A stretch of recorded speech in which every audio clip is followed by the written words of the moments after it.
بوڑھے جوان سب جو حضرات جو ہیں اس جلسے میں شامل ہوں اور ثواب دوران حاصل کریں۔ محترم لیڈرز اور سپریم کورٹ کے سینئر لائر عمر جیلانی نے فرمایا کہ ہم اس کی شدید مذمت کرتے ہیں کہ افغانیوں کو اس طریقے سے غیر انسانی طریقے سے نکالا جائے، اور دوسری طرف ہم یہ مطالبہ کرتے ہیں، ڈیفینس آف ہیومن رائٹس کے پلیٹ فارم سے بھی مطالبہ کرتے ہیں کہ یہ جو قانون بنایا گیا ہے، یہ جو آرڈرز پاس کیے گئے جو کہ وزیر اعظم اور صدر کے سائنوں سے اچانک سے امپلیمنٹ ہوئے ہیں، ان کو رول بیک کیا جائے۔ کوئی بھی ایسی چیز نہیں ہے جو کہ ہیومن پریشر کے سامنے یا ماسز کی رائے کے سامنے ٹھہر سکے، تو ہم کو ہر طریقہ اختیار کرنا چاہیے تاکہ اپنے افغانی بہن بھائیوں کا اس وقت مصیبت کی گھڑی میں ساتھ دے سکیں۔ اگر یہ ان کو یہ کہتے ہیں کہ یہ پاکستانی شہری نہیں ہیں، تو یہ تو جو 1947 میں جو لوگ آئے تھے، جو پاکستان بنا تھا، لوگ بارڈر کے پار سے جو آئے تھے، تو ان کو بھی یہی کہیں گے کہ وہ بھی پاکستانی نہیں ہیں، تو کیا وہ ہندوستانی ہیں وہ لوگ؟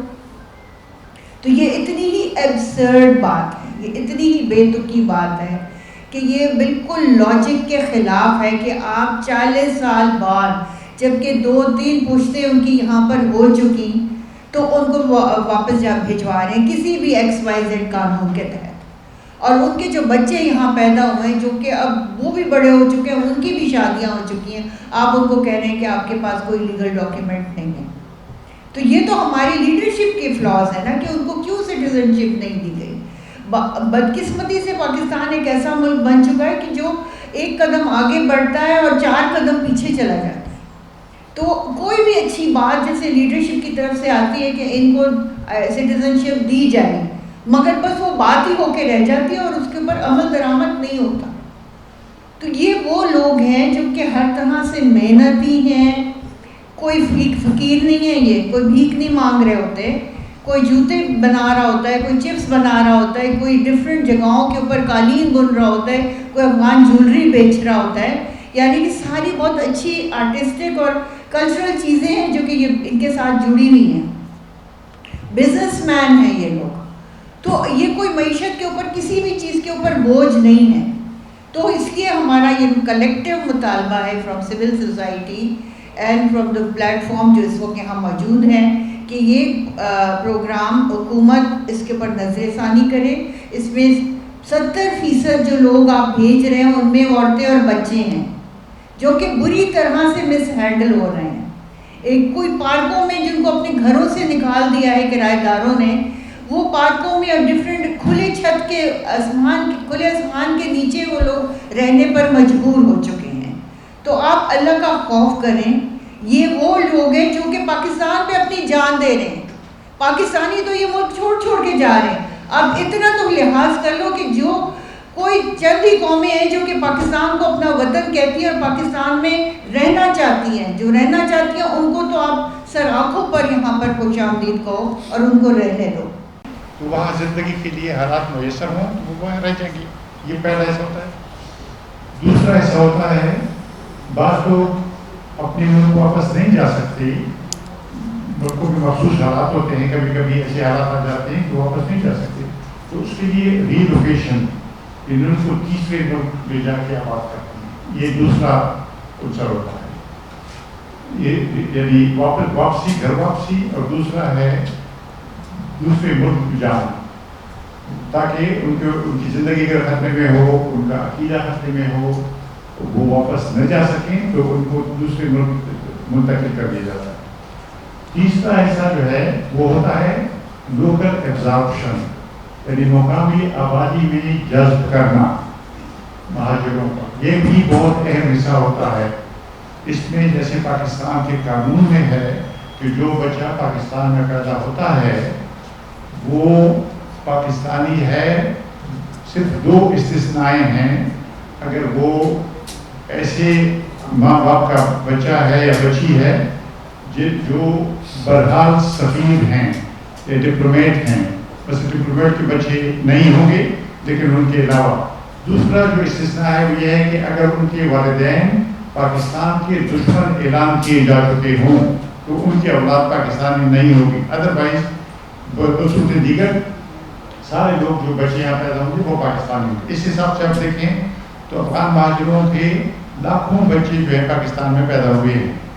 تو ان پر یہ قانون جو ہے وہ نافذ ہوتا ہے. اور عمران خان صاحب جو وزیر اعظم تھے انہوں نے اعلان کیا تھا کہ ان کی حکومت ان کو شہریت دینے جا رہی ہے, لیکن آپ کو پتہ ہے کہ اس کو ویٹو کیا گیا, اس کو نہیں مانا گیا.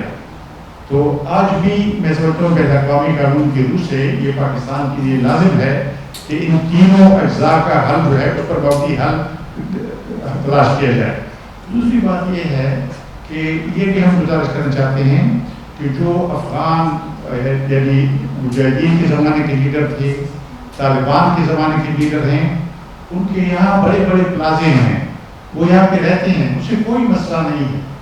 مسئلہ ہے اس عام افغان سے جو مزدور ہے, جو کسان ہے, جو کاریگر ہے, اس کو آپ یعنی اگر یہ ایسا قانون ہے تو یہاں باراکو میں وہ پلازے بتا سکتا ہوں, اس نے کبھی کہا ان کو کہ یہ کیسے آپ پلازے بنائے ہیں یہاں پہ.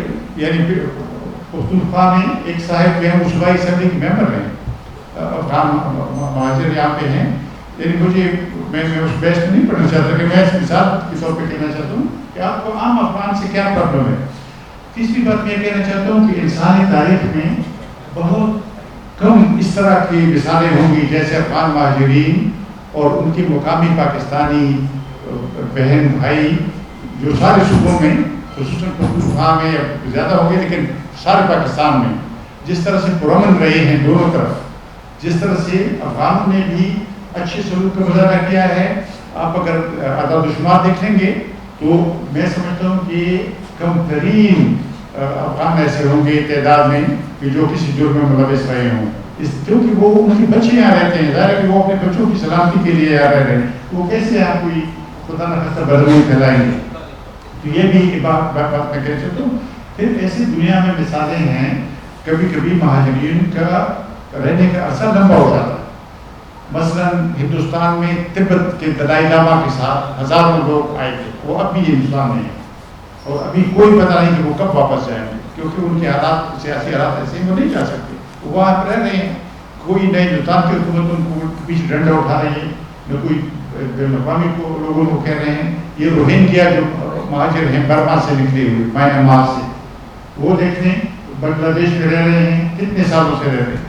تو کبھی کبھی حالات ایسے آ جاتے ہیں. افغان مہاجروں کا جو بڑا حصہ تھا وہ آپ نے واپس بھیج دیا ہے. اب یہ جو بابا صاحب کہہ رہے تھے جن کے پاس قانونی اسناد ہیں, پہلے تو آپ کہتے تھے کہ غیر قانونیوں کو نکال رہے ہیں, اب دیکھیں نا قانونیوں کے پیچھے اپنے ڈنڈا اٹھا لیا. یہ اس لحاظ سے بھی غلط ہے کہ یہ اب اس طرح کا بوجھ نہیں رہا جو پاکستان کے لیے خدا نخواستہ یعنی کمر شکن بوجھ ہوتا ہے یا ایسا بہت بڑا بوجھ ہوتا, وہ بھی نہیں رہا ہے. پھر اس کے علاوہ یہ بھی دیکھیں کہ پڑوسی ملکوں کے ساتھ نفرت اور دشمنی اتنا نہ بڑھائیں. دیکھیں نا جی, ملکوں کی سلامتی کے لیے بہت اہم ہوتا ہے. آپ کے اپنے مشرقی پڑوسی کے ساتھ جس طرح کے تعلقات ہیں وہ بھی ہمیں پتہ ہے کہ وہ یا وہ رہیں گے یا آپ رہیں گے, اور اپنے مغربی پڑوسی کے ساتھ بھی اگر آپ اس طرح کے تعلقات بنا لیں گے اور خدا نخواستہ لیکن دیکھیں نا آفتیں تو ہر جگہ آتی ہیں, سب انسان آفتوں کا شکار ہو سکتے ہیں. کل کو خدا نخواستہ پاکستان یا ایران میں اگر صورتحال سے پیدا ہوئی کہ لوگوں کو اپنے پڑوسی ملکوں میں جانا پڑے تو ان کو کچھ چیز یاد رہیں گی کہ جب وہ یہاں تھے تو ان کے ساتھ کیا سلوک کیا گیا تھا. تو یہ بھی ایک بڑی دلیل ہے. اگر اور پھر آپ کہتے تھے اسلامی بھائی چارہ, جب ہم آپ کو کہتے تھے کہ آپ افغانستان میں جنگ نہ کریں, ہتھیار نہ بھیجیں, لوگوں کو تربیت دے کے وہاں پر لڑائی کے لیے نہ بھیجیں, تو آپ کہتے تھے آپ ہمیں اسلامی بھائی چارے سے روک رہے ہیں. اب جب پرامن لوگ, مزدوری کرنے والے لوگ, دیکھیں نا افغان مہاجروں کے آنے سے پہلے پاکستان میں قالین کی انڈسٹری کہاں تھی؟ Carpet industry. یعنی پاکستان پچھلے چند سالوں میں کارپیٹ قالین جو ہے باہر بیچتا رہا ہے, پاکستان ایکسپورٹ کرتا رہا ہے کارپیٹ کی انڈسٹری. بلوچستان میں آپ پوچھ رہے ہیں, میں گیا ہوں, میں نے دیکھا ہے بلوچستان کی مختلف اضلاع میں زراعت نے اتنی ترقی کی ہے کیونکہ جو افغان آئے تھے انہوں نے زراعت کے نئے طریقے جو کندہار اور ان علاقوں سے آئے تھے, جو بلوچستان کی معیشت ہے اس کو انہوں نے بدل دیا. تو یہ انہوں نے کنٹریبیوٹ کیا, حصہ ڈالا ہے پاکستان کی مختلف علاقوں کی ترقی میں. تو گزشتہ کی ساری وجوہات ہم اس لیے کر رہے ہیں کہ 1 ستمبر والی جو آپ کی دلیل ہے، جو آپ کا الٹیمیٹم ہے، وہ اس کو آپ یعنی اس پر عمل نہ کریں اور ان لوگوں کو موقع دیں. ان میں سے بہت سارے لوگ باہر جا رہے ہیں، دوسرے ملکوں میں ان کی جانے کے لیے باتیں ہو رہی ہیں. آج میں نے پڑھا ہے جرمنی کو واپس لینے کا تیار ہو گیا ہے، جرمنی جو لوگوں کو لے رہا تھا. امریکہ میں بھی مقدمے چل رہے ہیں، تو ان کو رہنے دیں تاکہ یہ کسی اور جگہ جا سکتے ہوں. اس کے علاوہ ایک اور بات نشاندہی کرنا چاہتا ہوں، پتہ نہیں آپ میں سے کتنے لوگوں کو پتہ ہے، یعنی عام طور پہ جو پاکستان سے لوگ نکلتے ہیں بس وہ چلے جاتے ہیں. یہ جو افغان مہاجر ہیں ان کے لیے ایک نیا پنچھا ہے انہوں نے نکالا ہے، پتہ نہیں $800 یا $900 یہ ایگزٹ فیس سے. آپ دیکھیں نا خدا کے بدلو، یعنی یہاں کی حالت کو آپ دیکھیں، حالت زار کو، اور آپ اس کے یعنی جاتے ہوئے $800-900 کی ان کی کھاد کھینچنا چاہتے ہیں، اور سب نہیں ہوتے تو وہ نہیں جا سکتے تھے. اور نظر ہے نا یہ کیا آپ یہ بالکل جیسے دشمن ملکوں کے ساتھ جنگی قیدیوں کے ساتھ بھی لوگ اس طرح نہیں کرتے. اور آپ نے مہاجرین کی کنونشن پہ، جنیوا کنونشن پہ یا 1967 کے پروٹوکول پہ نہیں بھی کیے ہیں، لیکن یہ تو بین الاقوامی قانون ہے نا جی. یعنی پاکستان میں یہاں بیٹھا ہوں، مجھے بعض قوانین کا پتہ نہیں ہے، لیکن اس کی معنی یہ نہیں ہے کہ میں اس کی خلاف ورزی کروں گا تو میرے خلاف وہ قانون استعمال نہیں ہوگا کیونکہ مجھے پتہ نہیں. تو یہ بین الاقوامی قوانین ہے. میں سمجھتا ہوں کہ پاکستان کو ان قوانین کا احترام کرنا چاہیے، اور یہ پاکستان کے لیے بھی بہتر ہے، افغانستان کے لیے بھی بہتر ہے، ہمارے اسلامی خطے کے لیے بہتر ہے. شکریہ. بسم اللہ الرحمن الرحیم. اللہم صلی علی محمد و علی آل محمد. زخوشال تور پلاس کفن پغاڑا برا پاسم، زخوشال تور پلاس کفن پغاڑا برا پاسم، کہ خبر شم چھ پختون دچا غلام شو.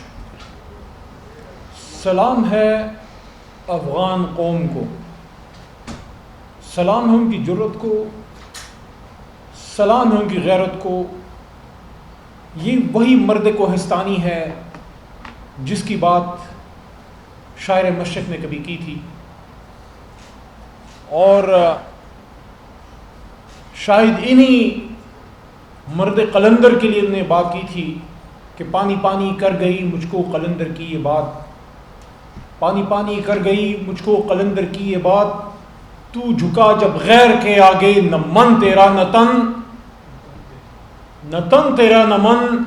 میرے بھائیو، واحد قوم اس وقت صفحہ ہستی پہ شاید چند قوموں میں سے یہ ایک ہے جس نے 100 سالوں کے اندر اپنی آزادی اور اپنی حرمت کی حفاظت کے لیے دنیا کی 3 عظیم بڑی طاقتوں کو شکست دی. اسلامی لحاظ سے تو اگر ہم بات کریں سو کریں، انسانی لحاظ سے، فکری لحاظ سے، نظریاتی لحاظ سے اگر آپ دیکھیں تو ہم اور افغانستان ہم نظریاتی دوست ہیں. متحدہ ہندوستان میں کسی مائی کے لال میں جرت نہیں تھی کہ افراز صاحب خٹک کے والد صاحب کو نماز سے روکتے. کسی کی جرت نہیں تھی کہ فرت اللہ بابر صاحب کے والد صاحب کو حج پہ جانے سے روکتے. ہم اپنی زندگی گزار رہے تھے، لیکن ہمارے پرکھوں نے اس سوچ کے تحت کہ ہم نے ایک آزاد ملک میں رہنا ہے، تیرے آزاد بندوں کی نہ یہ دنیا نہ وہ دنیا، یہاں مرنے کی پابندی وہاں جینے کی پابندی. قائد نے جب ایک آزاد ملک کا ویژن جو اقبال کی سوچ تھی اس کو اپنایا، سب سے پہلے پورے بر صغیر پاک و ہند میں یہ ایگلیٹیرین سوسائٹی تھی پشتونوں کی، جو انہوں نے ریفرینڈم ووٹ کی طاقت سے پاکستان بنایا تھا. یہ ایک جمہوری لوگ ہیں پشتون، لیکن اپنے اوپر کسی کا پیر نہیں وہ برداشت کر سکتے، اپنی آزادی پہ وہ قدغن نہیں لگا سکتے. تو جب افغانیوں نے اپنی آزادی کے لیے جدوجہد کی، ہم نے سپورٹ کیا، ہم نے بھی نقصان اٹھایا. ہمارے ملک میں کسی کو کلاشنکوف کا نہیں پتہ تھا، کسی کو ہیروئن کا نہیں پتہ تھا. یہ ساری اس دوران ہم نے یہ چیزیں ہماری اس جنریشن نے فیس کی. روز پشاور میں بم دھماکہ، روز ہمارے یہاں پہ دہشت گردی کی جنگ، لیکن ہم نے وہ قربانی دی اپنے بھائیوں کے لیے. اوپر کی سطح پہ جو بھی پالیٹکس تھی دیٹ اپارٹ، لیکن ہم نے قربانی دی. تو جب ہم نے اتنی بڑی قربانی دی، اور میں آپ کو یہ کہتا ہوں کہ ایک طرح سے ہم نے آقائے نامدار سرکار دو عالم حضرت محمد مصطفیٰ صلی اللہ علیہ وسلم کے دور میں جو ایثار مدینہ جو ایک تاریخ رقم ہوئی، ہم نے وہ قربانی دی کہ ہم نے افغانیوں کو اپنے سینے سے لگایا. اور افغانیوں میں بھی یہ صلاحیت ہم نے بچپن میں دیکھی جب ہم بڑے ہو رہے تھے پشاور میں اور پڑھ رہے تھے پختونخوا میں ہم نے بڑا کم دیکھا کہ افغانی بھیک نہیں مانگتے تھے، وہ محنت کرتے تھے، محنتی لوگ. تو جب اتنی قربانیوں کے بعد وہاں امن آیا تو کیا یہ ضروری تھا کہ دودھ میں ہم مہنگیاں ڈالیں؟ ہم کوئی اچھا کام اچھے طریقے سے کیوں نہیں کر سکتے؟ ہمارے ساتھ مسئلہ کیا ہے؟ ہم سیاسی فیصلے کیوں نہیں کر سکتے؟ پاکستان مقدم ہے، پاکستان کی سیکیورٹی مقدم ہے، پاکستان ہماری دھرتی ماں ہے، پاکستان کے لیے ہم سب نے قربانیاں دی ہیں. ہمارے ہر خاندان میں، اگر ہر گھر میں نہیں تو ہر خاندان میں شہادتیں آئی ہیں. لیکن کیا اس کا تقاضا یہ ہے کہ ہم ہمسائے کے ساتھ یہ سلوک کریں جو ہم کر رہے ہیں؟ ہم تو نہیں کہتے، تحریک انصاف تو نہیں کہتی کہ کسی کے پاس لیگل ڈاکیومنٹس نہیں ہے اس کو آپ یہاں پہ رہنے دیں. کوئی دہشت گرد ہے، خدا نخواستہ فیسیلیٹیٹر ہے کسی کا، اس کو رہنے دیں. ہم تو دہشت گردی کے خلاف ہیں. ہمارا لیڈر تو آج سے 12-13 سال پہلے اس زمانے میں جب وزیرستان کو جانے کا سوچ نہیں سکتا تھا، عمران خان نے امن پیس مارچ کیا تھا. ہم نے وہاں جا کے فاختائیں امن کی سفید رنگ کی اڑائی تھیں، اور پہلے دن سے عمران خان نے کہا کہ ہم آپریشنز کے نہیں ڈائلاگ کے قائل ہیں کہ کسی طریقے سے امن آئے.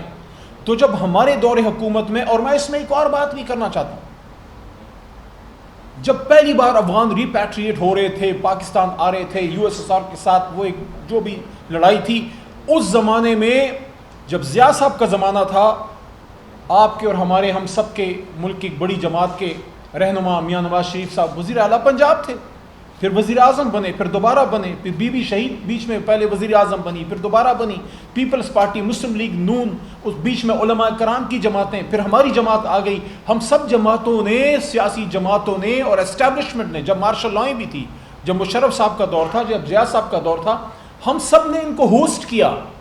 تو پھر ایسی 180 ڈگری پالیسی چینج کی ضرورت کیوں پیش آئی جب ہم نے کریڈٹ لیا امن لانے کا، کہ جب نیٹو کو پرامن طور سے افغانستان سے جب وہ جانے پہ مجبور ہوئے، ایک کردار ادا کیا، پاکستان نے کردار ادا کیا، ہماری سیاسی جماعتوں نے کردار ادا کیا. تحریک انصاف حکومت میں تھی لیکن مسلم لیگ نون نے، پیپلز پارٹی نے، عوامی نیشنل پارٹی جو وہاں ایک نیشنلسٹ جماعت ہے پشتونخوا میں، اس نے، علماء کرام نے کردار ادا کیا. مقتدرہ کا ایک رول تھا. ہم نے ایک پیسفل ٹرانزیشن، لوگ کہتے تھے خون بہے گا، کابل میں خون کی ندیاں بہیں گی، کچھ نہیں ہوا اللہ کے کرم سے پرامن. اور عمران خان صاحب کی دور حکومت میں، لیکن میں اس کو پارٹی وائز بات نہیں کرتا، میں کہتا ہوں پاکستان نے، میں کہتا ہوں عمران خان نے نہیں، پاکستان نے، وزیر اعظم پاکستان نے 2 بار امت مسلمہ کو افغان امن کے لیے یہاں پہ اکٹھا کیا. تو جب اتنی قربانیاں ہم نے دیں، اتنا ایفرٹ کی، آپ کے سامنے جو آپ کا خادم بیٹھا ہے، ورکر ہے اس جماعت کا، عمران خان صاحب کے حکم پہ مجھے کابل بھیجا گیا. فٹک صاحب، میں کابل گیا، بطور منسٹر گیا 2019 میں، اور وہاں ہم نے کابل میں علی محمد کے ہاتھ سے، میں تو آپ لوگوں کا ترجمان تھا، میری کیا حیثیت ہے، وہ ایک پاکستان کے ایک ادنا سے ایک اسٹیٹ منسٹر کے طور پہ، وزیر اعظم کے ترجمان کے طور پہ میں گیا افغانستان، کابل میں. وہاں کے جو وائس پریزیڈنٹ تھے سرور دانش صاحب، ان کے ساتھ مل کے ہم نے محمد علی جناح صاحب، قائد اعظم محمد علی جناح کے نام پہ جو ایک $24 ملین کا ہاسپٹل تھا کابل میں کھڑا ہے، تحفہ ہے پاکستان کی طرف سے، افغان قوم کو تحفہ ہے. اور میں جب وہاں ہم نے افتتاح کیا تو مجھے یاد ہے وائس پریزیڈنٹ صاحب سے میں نے بات کی، ان کو میں نے کہا کہ ہاں قائد اعظم کی ایک بڑی پکچر لگائیے کہ جب افغانی یہاں پہ اپنی ماں اور بچوں کے ساتھ آتے ہیں علاج کرانے کے لیے، ان کو احساس ہو کہ آپ کے ہمسائے بڑے بھائی نے آپ کے لیے تحفہ دیا ہے. تو جب اتنا کچھ ہم نے کر لیا تو پھر یہ پالیسی کی ہمیں سمجھ نہیں آتی، کیونکہ میں تو ممبر پارلیمنٹ ہوں، سینیٹر صاحبان بھی، ایکس سینیٹر صاحبان موجود ہیں، سینیٹرز آلویز اے سینیٹر، ان کو بھی علم ہوگا، نہ سینٹ میں فرت اللہ صاحب، نہ قومی اسمبلی میں خٹک صاحب، اس پہ کوئی سیر حاصل گفتگو نہیں ہوئی، کوئی پالیسی میکنگ اس پہ فارن افیئرس کی کمیٹیوں میں کوئی ڈیٹیل ڈسکشن نہیں ہوئی. اس پہ آپ ہمیں پورے پارلیمنٹ کو اعتماد میں لیتے، ہم آپ کے ساتھ ہوتے. اگر سیکیورٹی کنسرنز ہیں، اگر آپ سمجھتے ہیں کہ کچھ لوگوں کے پاس ڈاکیومنٹس نہیں ہیں، ان کو لیگلائز کرنا. بسم اللہ الرحمن الرحیم. میں سب سے پہلے تو دعوت دوں گا علی محمد خان صاحب کو کہ وہ اسٹیج پہ تشریف لائیں. ویلکم.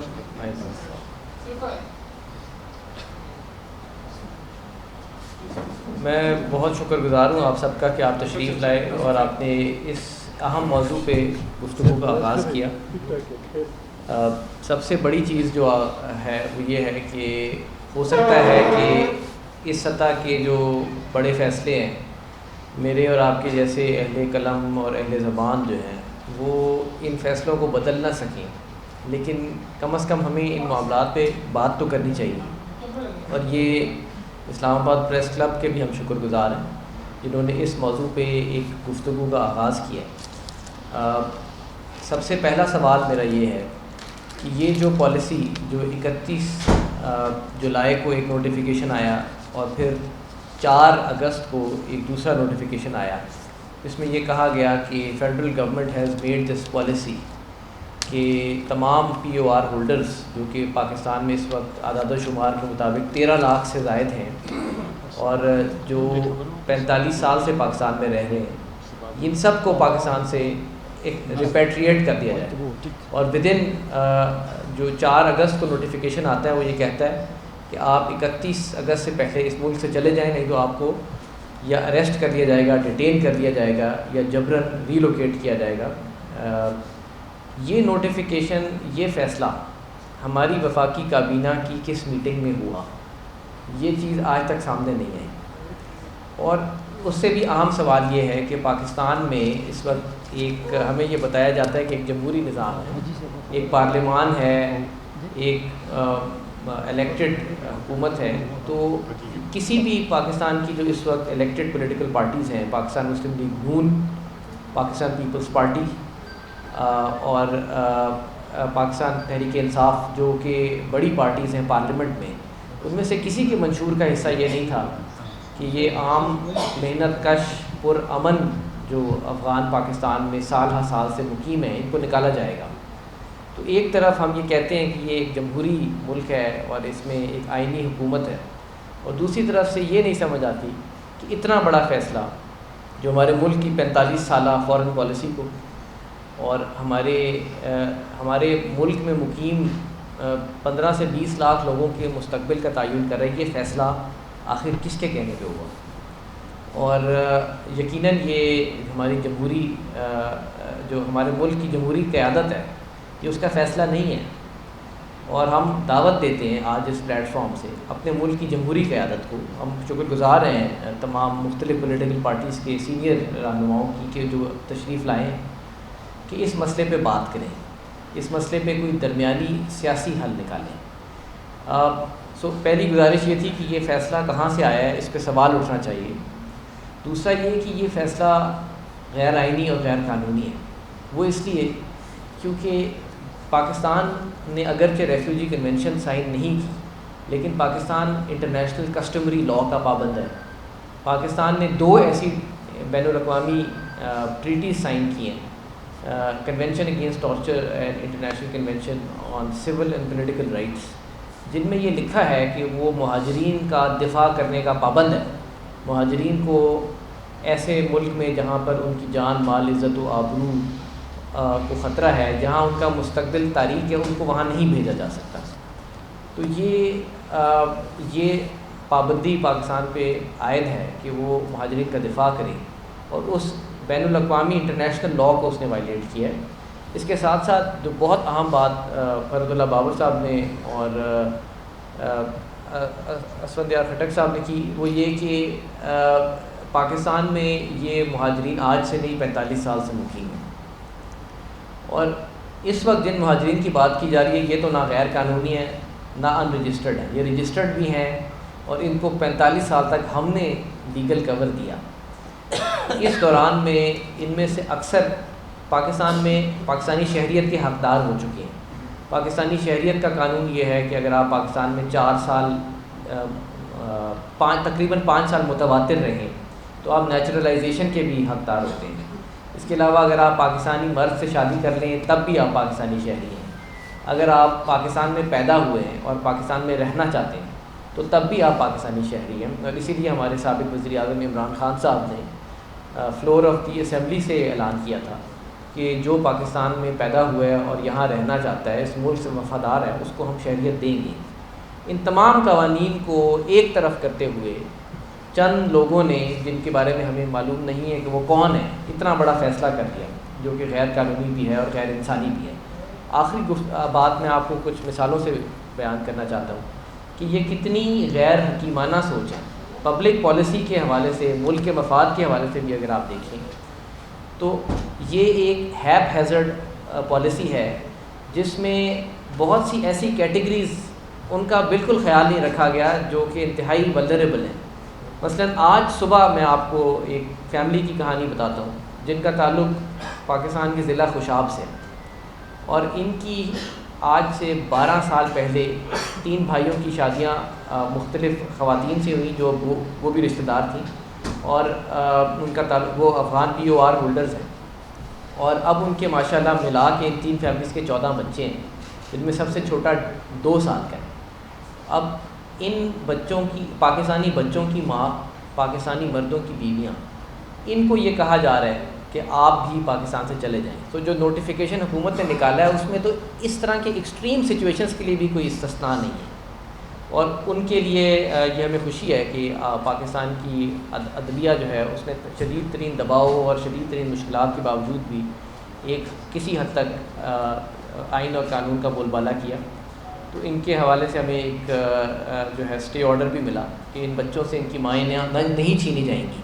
لیکن گزارش یہ ہے کہ یہ ایک ایسی پالیسی ہے جس میں کسی نے یہ بیٹھ کے سوچا ہی نہیں کہ ایسی سچویشنز کا کیا ہوگا، اور یہ اس لیے ہے کیونکہ یہ فیصلے جو کہ ملک میں جمہوریت، مشاورت اور مختلف سیاسی قوتوں کے اشتراک سے ہونے چاہیے تھے، یہ پس پردہ ہو رہے ہیں اور بغیر کسی سوچ سمجھ کے۔ تو اس لیے آج کی اس محفل میں صرف مقصد یہ ہے کہ ہم ان مظلوم اور محروم لوگوں کی آوازیں اٹھائیں، کہ آواز اٹھائیں۔ میں آپ کو بتا نہیں سکتا کہ کیا کیفیت تھی عدالت میں جس وقت وہ روتے ہوئے بچے پیچھے کھڑے تھے، اور ہم نے عدالت کو یہ بتایا کہ حکومت کی پالیسی کے مطابق ان سے ان کی ماں چھین لی جائیں گی۔ یہ ایک مثال ہے، ایسی بہت سی مثالیں ہیں۔ آج ہمارے پاس افغان کمیونٹی کے اپنے ممبران، جو پاکستانی افغان کمیونٹی ہے، وہ بھی موجود ہیں، اور آپ ان کی زبانی وہ کہانیاں سنیں گے۔ تو اس لیے یہ ایک لمحہ فکریہ ہے، اور میں آپ کو دعوت فکر دیتا ہوں۔ بہت شکریہ۔